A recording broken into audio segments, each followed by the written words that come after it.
Welcome to my channel.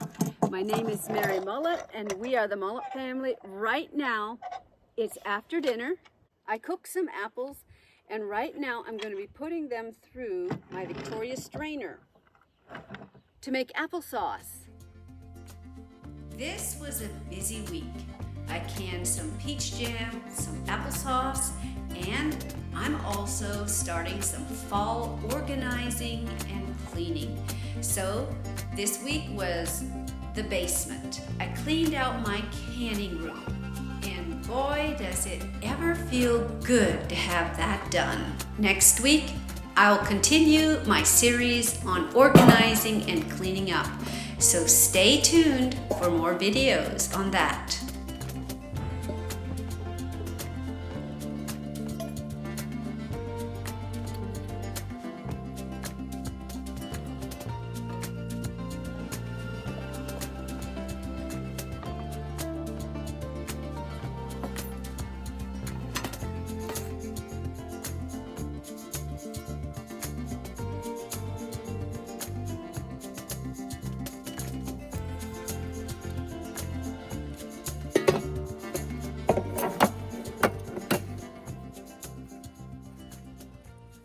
This applesauce is nice and thick. Side. Dump the stuff in.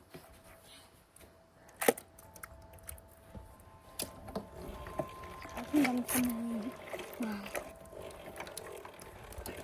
Okay.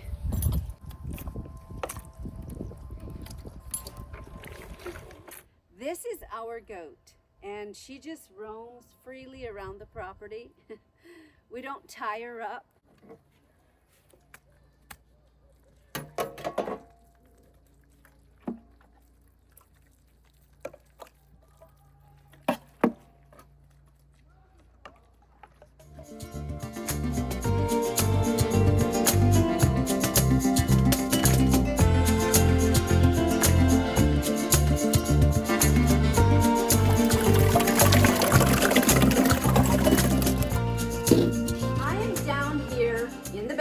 In my canning room. The last couple of weeks I've been doing a lot of canning. It's such a wonderful, satisfying feeling to watch my shelves fill up with cans for this coming winter.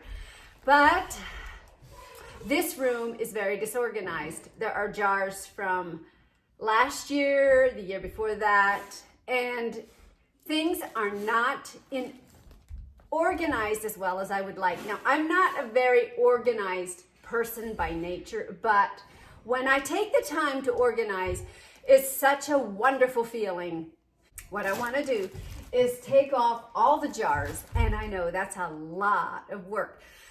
Wash them, put them back on the shelves, and organize them. And there's a lot of boxes and storage that's in here that I want to organize as well. So that's what I'm going to be doing right now. This is the first of a series that I want to do in organizing different rooms of my house.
look at all this pumpkin.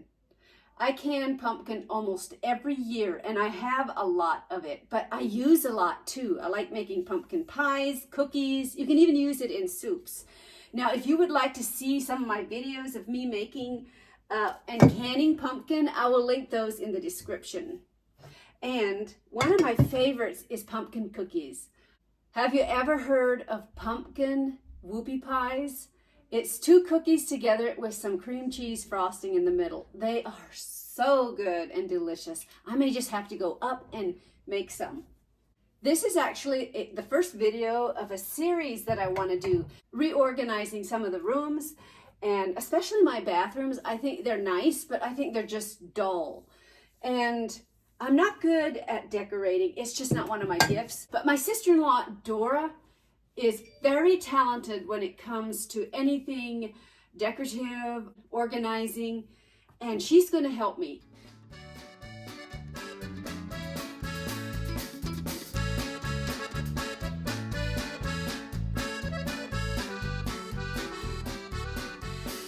It's late, and I'm going to continue tomorrow. Don't you just think it looks a lot more organized and clean? And I had a lot of cans like this, and they were just all jumbled in together. I tried to sort those out a little bit, and so that if I need them, I'm not just digging through them and then maybe not be able to find what I'm looking for. This is applesauce and pear sauce. This is some peach jam that I canned yesterday, and it has no sugar in it. It's sugar-free. I used a blend of erythritol and stevia, and it turned out really nice, and it tastes good too. That's one thing that counts. And here's my pear sauce and my cherries. In my last video, you saw me make sauerkraut. Well, tomorrow, I just got a whole bunch more cabbage, and tomorrow I'm gonna make a lot more sauerkraut. I need to get the boys to bed so they can get up for school tomorrow, and I'll see you in the morning.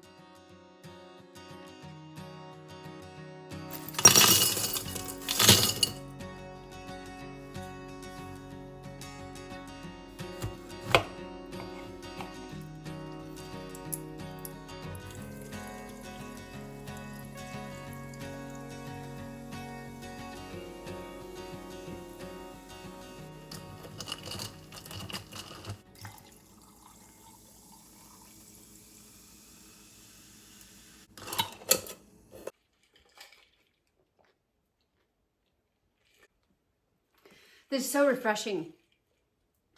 I have some lemon, ice water with lemon love hydrates. One reason I like Trim Healthy Naturals is I trust the ingredients. There's usually no unhealthy, unnatural ingredients. So I really do like the Trim Healthy Naturals.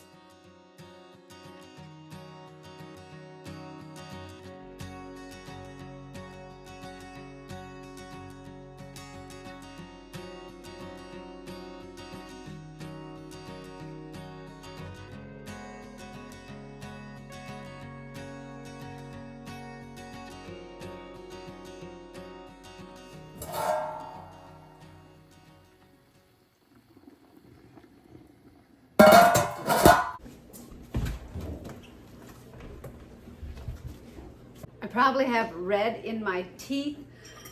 This week I had the boys take out all our red beets out of the garden, and I am cooking them up right here. I want to can them right there, and I just love plain red beets. Seasoning and salt, and just eat them like this. They're so good. But I finished up downstairs, got the canning room nice and clean. Now I want to quickly get my sauerkraut done. I'll be using my Homtone food processor. I'll have a link in the description if you would like to go check it out. And I really like it. It has made my job a lot easier this summer, being able to process the vegetables through this. I probably have red stuck in my teeth because these red beets are so delicious.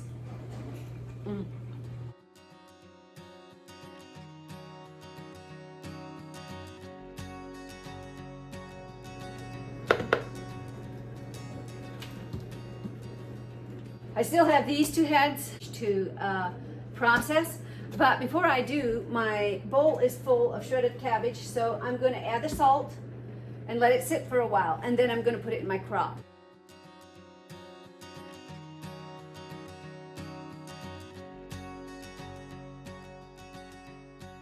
I've been letting this sit for a while with the salt, and here is the crock that I'm going to put it in. I sterilized it. It's all ready for my sauerkraut.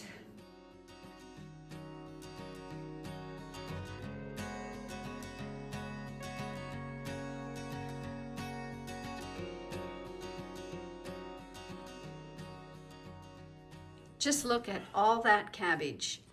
This is about 20 pounds of cabbage. Let's see if I can get all this cabbage into this stone crock. Just look at all this cabbage.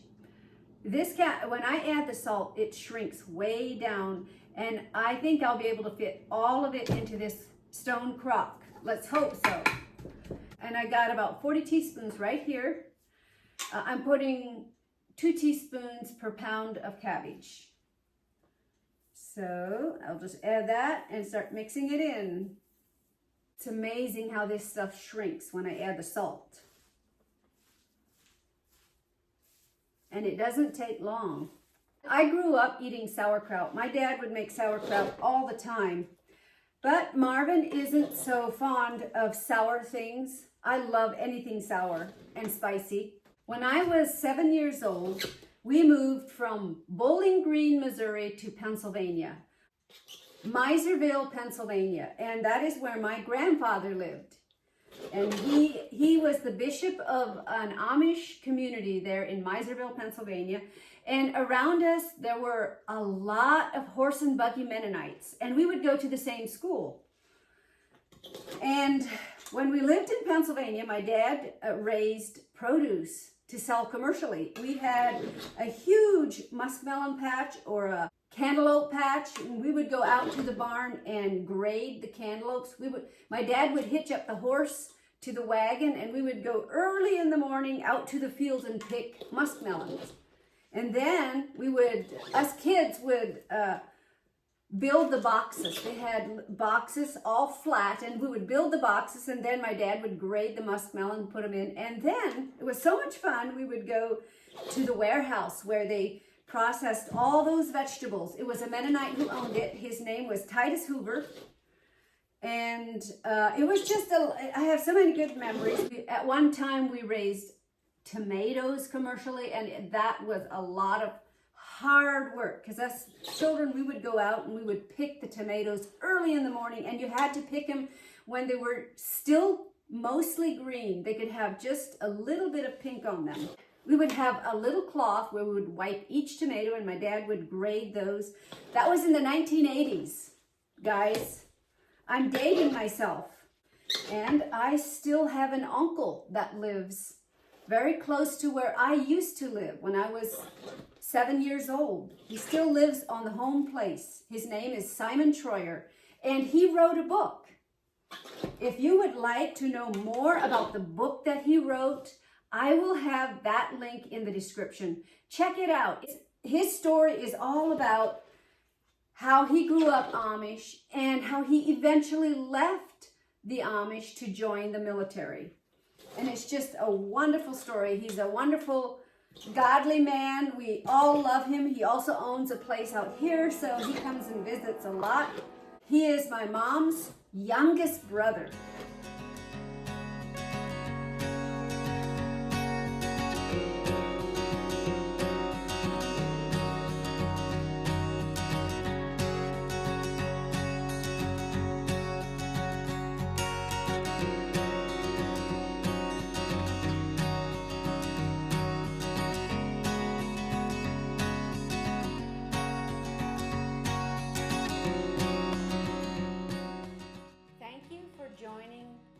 Again this week on Mullet Family Montana. This is the end of this video. Stay tuned for more as I continue to organize and clean my house. Also, don't forget to go check out my Uncle Simon's book, leaving the Amish to serve with honor. Thank you for joining us. If you like this content, don't forget to give us a like, subscribe, and leave a comment. We love hearing from you. Goodbye till next time.